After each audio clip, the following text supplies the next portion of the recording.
کړی وه د پیغمبر خلاف نو هغه خوشحالي مناولو پیدا ورنکا په دې وجه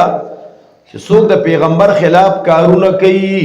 دغه اعمال قابل قبول ندي اے محترم مسلمانانو شاید چې سبا یا بل رز د اختر شي سبا خو نه هو که سبا بل رز شاید چې اختر شي زمونږ ډیر مسلمانان د اختر په ورځ باندې څه کوي دې نظریه ده وایي زه خپلو مړو ته اختر مبارک کوو دلته به داسې نه خو زمونږ علاقو کې خو ډېر لوی رشي د مانځه پسې فورا هر سړی روان دی زه خپلو مړو ته اختر مبارک کوو هلکه قبرستان ته تله قبرونو ته تله منع نه دي خو دا تخصیص د اختر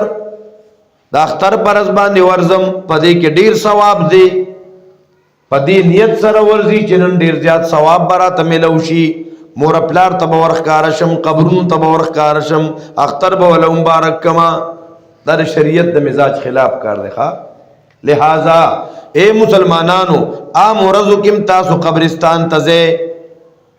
سحر کې ورځئ نو ماسپښین کې ورځئ میاشت کې او پیره ورځئ نو ابته کې ورځئ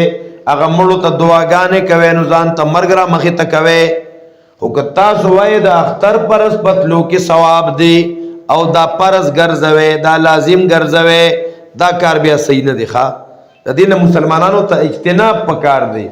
بیا یو ځای کې څه خلک ور روان شي نو نور چې ورته ګوري نو هغې ور روان شي زمونږ خلک خو بد ړوند تقلید کوو که نه بیا ور روان شي نو موږ بره ډکوي خانه نو د اختر په ورځ باندې قبرستان ته تلل د دې تخصیص کول په دې کې ډېر ثواب ګڼل او خامخا تلل دا خبره صحیح نه ده دویمه خبره د اختر باره کې یاد وساتئ د اختر خبرو ته څنګه متوجه شوې نکیانو